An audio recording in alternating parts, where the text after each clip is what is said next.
Eu canto a alegria de ser teu.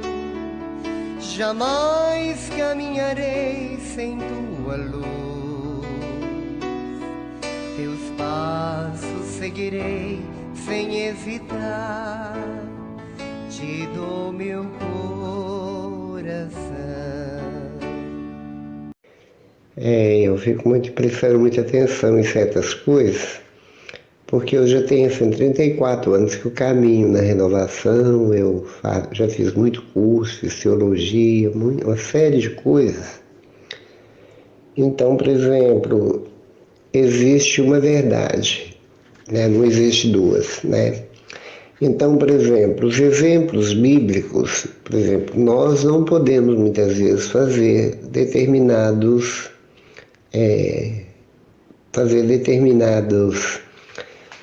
sacrifícios que, por exemplo, o sacrificar o corpo, o estômago, essa coisa toda, nós não podemos pecar na gula, porque a gula, que é o excesso, ele faz mal para a nossa saúde. Então, por exemplo, o pecado é quando prejudicamos algo ou alguém, né? Então, por exemplo, a nossa igreja, por exemplo, católica, ela é a única igreja fundada por Jesus, vamos dizer assim. Assim como o Espiritismo ramificou em Candomblé, Umbanda, Quimbanda e uma série de coisas aqui no Brasil, quando ela veio só kardecista. Então aqui ela foi subdividida igual o corpo místico de Cristo, a igreja, quando Lutero ele separou-se da igreja, que eu já li um livro todo dele, né?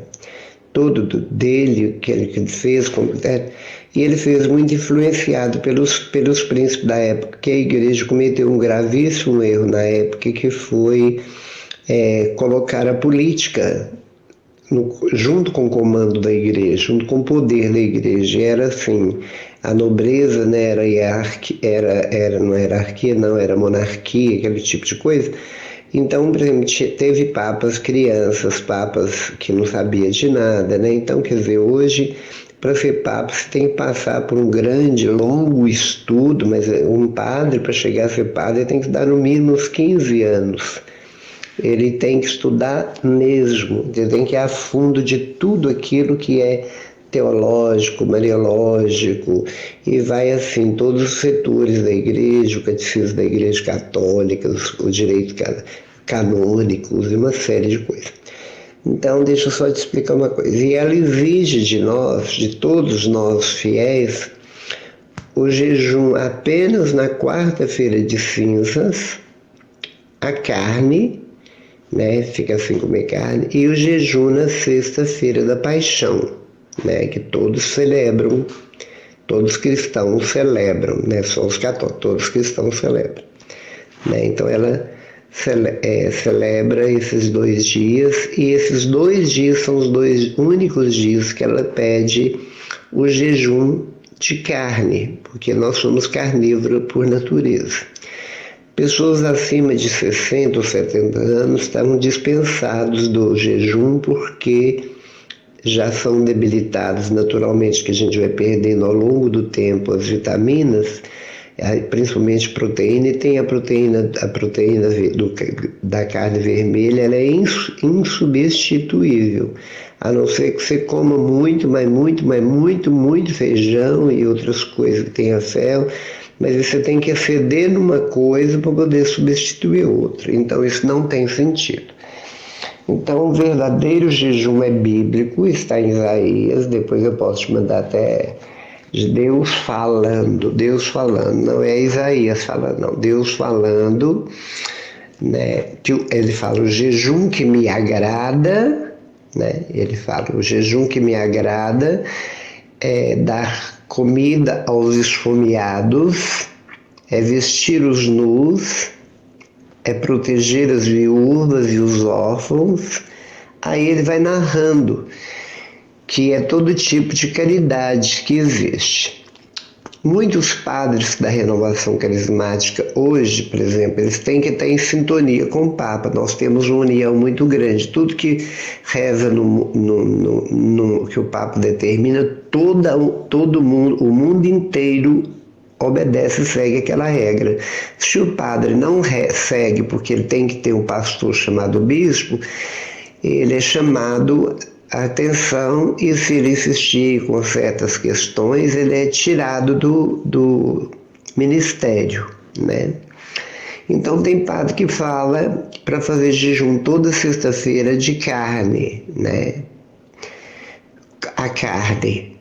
Então, quer dizer, isso aí já é facultativo. Você pode fazer, pode não fazer.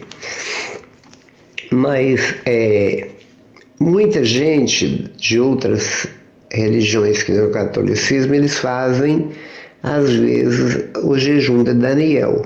E o jejum de Daniel é mais tempo do que 21 dias, geralmente é 40 dias.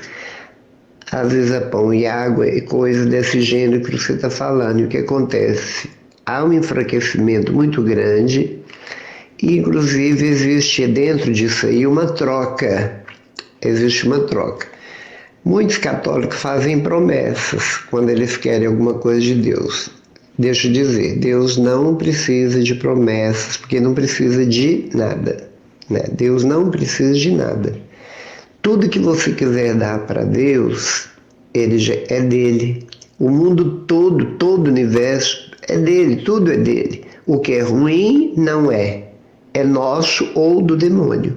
Mas tudo que é bom, qualquer cientista, por melhor que ele seja, por mais avançado que ele seja em tecnologia, em potencialidade cognitiva, de inteligência, ele não é capaz de criar um grãozinho de areia, né? Então, tudo que ele fabrica, que ele cria, ele tem que tirar da matéria-prima que foi Deus que criou, né? Então, o homem não pode por si mesmo, ele depende de Deus em tudo. E Deus, ele não precisa do meu jejum, mas o que acontece? Por reverência, por um pequeno sacrifício que chama pequenos sacrifícios corporais, vamos dizer, eu faço aquele sacrifício porque faz bem para o espírito, né? Quem vai pregar, por exemplo, um pequeno jejum, ficar às vezes sem o café da manhã, ou ficar sem o almoço, uma coisa assim. Mas fazer um longo jejum, principalmente porque muita gente tem tirado Daniel por conta própria, o que acontece? Muitas vezes eles acham que por esse tipo de jejum, quanto mais pesado, mais Deus vai escutar, né? São Francisco, né, que foi a gente fala santo, você vai ouvir falar contra o santo, porque outras igrejas falam. Vamos dizer, santo significa curado, né? Curado.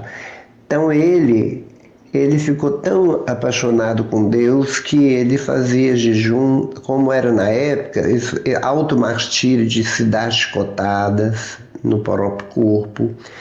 Ele ficava sem comer, ele morreu novo exatamente por causa da saúde que ele perdeu, e ele pediu perdão ao irmão burro. O irmão burro significa o corpo que carregava o espírito, né? Ele morreu pedindo perdão ao irmão corpo, que não devia ter feito como ele fez, né? Então o que acontece?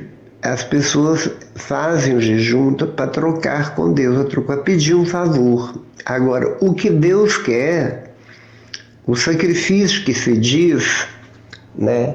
Por exemplo, essa questão do Daniel, se você for olhar tudo que está na Bíblia, você enlouquece, certo? Porque você tem as pessoas que, igual tem pessoas que bate recordes de coisas, escreve no livro dos recordes, coisa e tal.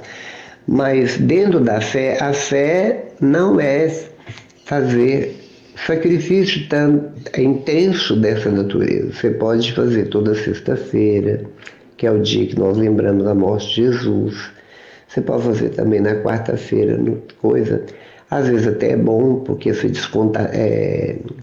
descontamina um pouco de certas questões do próprio alimento, né? Mas nós temos necessidade. Minha sobrinha precisou de voltar a comer carne, ela entrou para a igreja da Assembleia de Deus, ela deixou de comer carne, virou vegetariana exatamente, fazer jejum, ela ficou tão fraca, tão anêmica, que ela foi obrigada a voltar a comer carne, sabe? Porque foi exigência médica, senão as plaquetas dela desceram, coisa e tal. Então, o que eu estou te falando? Qual que é o sacrifício que Deus pede para nós? É quando nós sacrificamos nossa vontade, né? Por exemplo, você pode deixar de comer algumas coisas, mas vamos tirar essa questão que entra pela boca, ou que nós não comemos.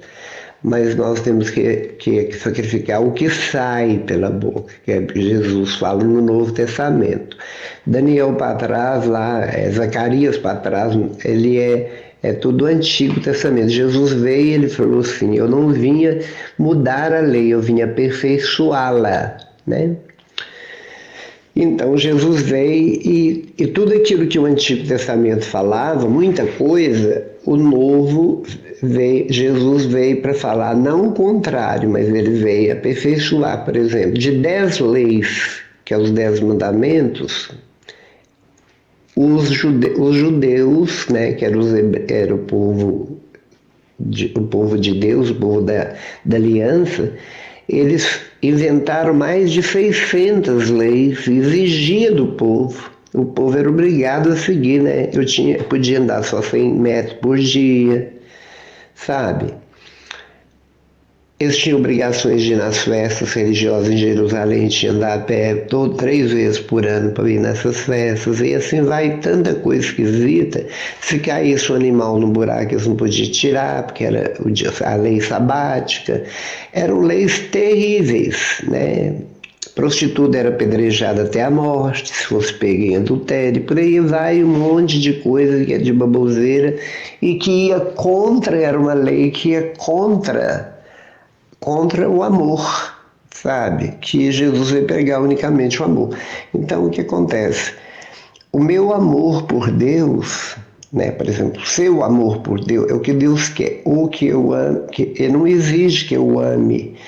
Ele pede primeiro que eu permita que Ele me ama e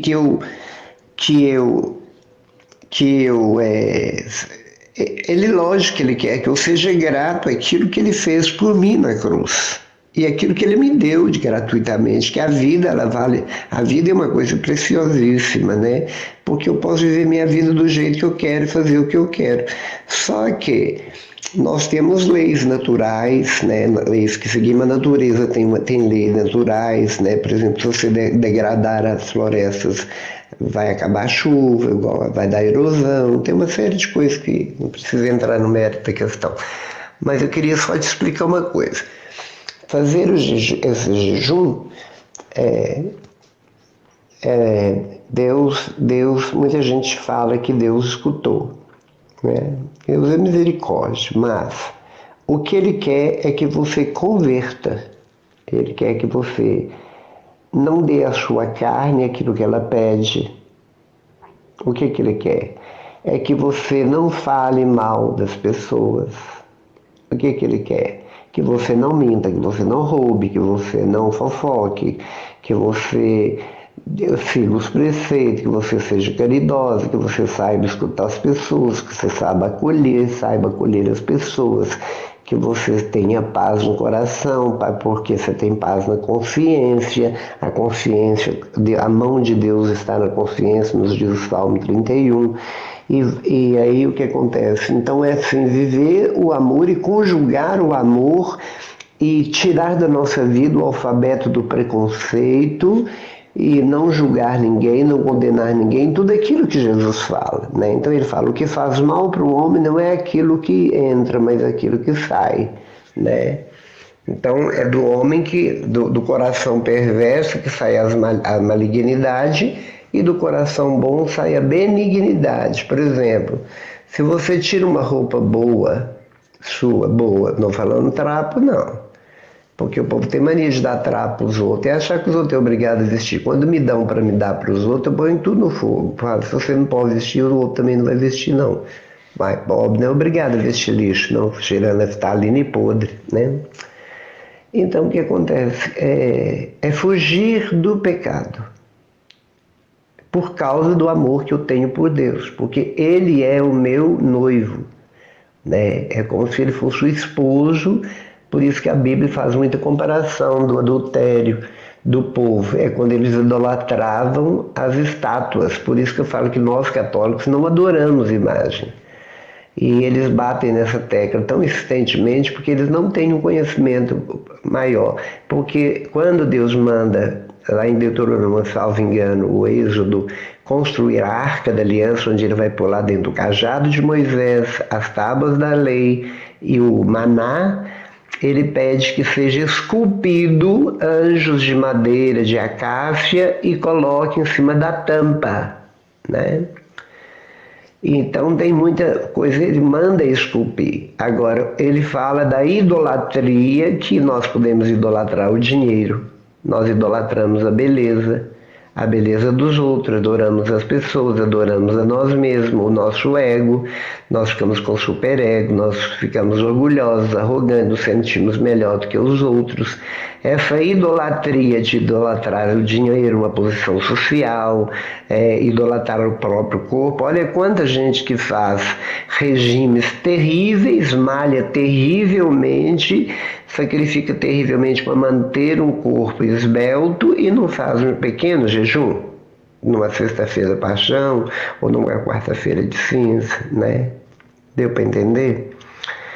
Então por isso que a gente precisa ter um conhecimento das coisas, porque muitas pessoas aprendem errado e fazem errado por ignorância, né? Então existem esses fatores que eu estou te explicando, porque Deus não precisa do seu jejum de Daniel. Daniel já passou, Daniel já fez, acabou, entrou no Novo Testamento. Quando os apóstolos falaram para Jesus que eles não fazem jejum como nós, Jesus falou assim, quando o noivo estava ausente, eles tinham razão para fazer, porque Jesus não tinha vindo. Deu para entender? No Antigo Testamento. Mas agora que o noivo está entre vós, não precisais mais de fazer jejum. Viu? Então essa é uma palavra de Jesus que ele veio fazer ecoar nos nossos ouvidos. O jejum pode ser feito, jejum e oração é que expulsa o demônio. E esse jejum não é o jejum porque senão você vai passar mal, sua boca vai ficar amarga, seu estômago vai petecar, sua imunidade vai baixar, uma série de coisas vai acontecer. A não ser que você coma muito. Mas se você come muito para suprir a necessidade, o que acontece?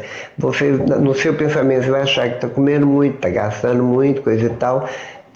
Deu para entender? Ou você deixa de comer uma coisa e dá para um pobre que não tem, isso agrada a Deus, né? Você deixa de comer carne, mas dá 1 quilo de carne para alguém que não come carne, pensa para você ver. Qual que é a vantagem de você fazer um jejum? Você economiza certas coisas. Agora, se você tentar fazer um jejum de verdura, legume, uma série de coisas, às vezes você vai ter um gasto muito maior e outra coisa, a gente tem que buscar os alimentos em tudo quanto há, por isso nossa comida tem que ter uma variedade, porém nós temos que saber comer, às vezes sair da mesa com fome, com uma certa fome, né? Que isso aí é bíblico também. É deixar de comer um doce que eu gosto, um bombom que eu gosto, né? Para fazer um pequeno sacrifício, que isso te ajuda com mais facilidade a jejuar do pecado, do defeito de caráter, da preguiça. Então ela te treina para isso. Me desculpa, mas assim, eu gosto muito de você, sabe? Eu te amo muito. E eu estou te contando coisas que você não sabe e que às vezes você aprende errado, porque, por exemplo, cada igreja que vai surgindo, cada tipo de igreja que vai surgindo, elas vão tendo uns critérios diferenciados. Mas essa do jejum, ela é antiga e ela é muito seguida, principalmente por aqueles que são anticatólicos, porque eles acreditam que pelo jejum, pagando, fazendo certos sacrifícios, concedendo assim, sendo muito generosos com a igreja ou com a seita que foi nasceu em determinado tempo, Deus vai ser benevolente, mas o que nós temos que saber é que nós temos que aprender a dar a César o que é de César e a Deus o que é de Deus, né? Para que nós tenhamos a paz interior na consciência, saber que estamos fazendo segundo a vontade de Deus, mas nunca achar que nós estamos, ficar envaidecido, porque o que Deus quer receber de nós é o pecado. A única coisa que você tem é pecado, não tem mais nada. Esse apartamento não é seu, ele está só emprestado. Essa chácara aqui não é minha, a terra não pertence a ninguém, né? É verdade, né? A própria vida não é minha. É Deus que está permitindo que eu respire mais um dia, né? Então, e Deus me deu vida, que Ele me dá vida em abundância, mas assim, Ele me mostra o caminho do bem e do mal, porque o mal tem suas consequências, e o bem também tem suas consequências, né? Toda causa tem um efeito, e todo efeito tem uma causa. Então, se Ele mostra o caminho do bem, é para mim não me prejudicar, não prejudicar minha alma, e nem prejudicar o outro, né? Ele quer que a gente viva em paz, irmanizado, né? Na fraternidade, né? No amor, né? Agora, quanto ao resto, eu tenho que aprender a ter equilíbrio com as coisas, né? Consumismo, uma série de coisas, ambição. Você vê que o povo corre, tromba, briga no trânsito, uma correria. Eu te pergunto, para quê? Tudo para cair na bilosca mais cedo, né? Então, a pressa é inimiga da perfeição, né? Porque nós estamos correndo para quê? Pensa, você vê, é para adquirir mais rápido, para quê? Depois que você adquire, você não dá valor? Se você for morar numa mansão maravilhosa, ter tudo isso aqui, o dia que você entrar feliz, vai fazer festa, chamar todo mundo, coisa e tal. Dali um tempo você fala, nossa, essa casa me dá trabalho, eu vou começar a poder efeito nela. Vou mudar para o menor, essa tem muita escada, nossa, tem que pagar empregada, nossa, administrar essa casa é muito difícil, manter o jardim é muito difícil, a piscina tem que limpar, não sei o quê. Então, a gente tem que ser aquilo que somos. E quanto mais prático na vida, ter objetivo sim, né? Nós precisamos ser focados, buscar as coisas que faz parte da nossa dignidade, mas nós também temos que ter um coração tal como o de Deus, generosos. Esse é o jejum. Tiramos de nós para dar para o outro, ou fazemos esse jejum, como eu falei, de sacrificar alguma coisa que eu gosto, em favor daquele que não tem, do menos favorecido, e sacrificar aquilo, a carne, o ego, sacrificar a vaidade, sacrificar uma série de coisas para não cair na tentação, né, do excesso. Quanto ao que eu falei, eu quero retomar aqui uma questão. Quanto ao que eu falei de que Jesus falava que há tipo de demônios que é tirado pelo jejum e pela oração, a gente vai fazer o jejum que antecede o exorcismo, por exemplo, né? O exorcismo, por exemplo. Então, quer dizer, eu vou orar muito, eu vou me preparar para fazer o exorcismo, mas isso cabe não a qualquer pessoa, porque o exorcismo, o exorcista, ele é delegado pelo bispo, né, ou pelo papa, né? Então, geralmente são padres, porque os padres têm todos sacramentais, né? Ele tem todo um arsenal de sinais que expulsa demônios, e não expulsa esse demônio uma vez. Ele às vezes demora 4 meses, vários meses, que ele esconde, ele tapeia o exorcista. Então, aí o exorcista prepara para fazer um exorcismo. Ele tem que dar toda a preparação, porque nós temos o crucifixo, nós temos a água benta, o sal bento, nós temos a imagem de Nossa Senhora, que quando chega perto da pessoa que está possessa, ela berra, porque ele tem pavor de Maria por causa da humildade dela, né? E ele tem essa autoridade, porque ele é padre. E muitos pastores, como já li sobre o verdadeiro tratado da demonologia, pessoas que não têm essa ordem, não passou pelo sacramento da ordem, que é ser padre, ou ser bispo, Deus usa deles, né, pela fé dessas pessoas, pela fé, né? Então, e é desse jeito, né? É muito complicado, é muito longo, tem muita coisa, mas eu estou dizendo assim, que o exorcista, não é qualquer um, ele prepara para exorcizar alguém que está possesso. Isso é raríssimo, tem pouquíssimas pessoas que podem estar possessas no mundo hoje, não é assim tanto.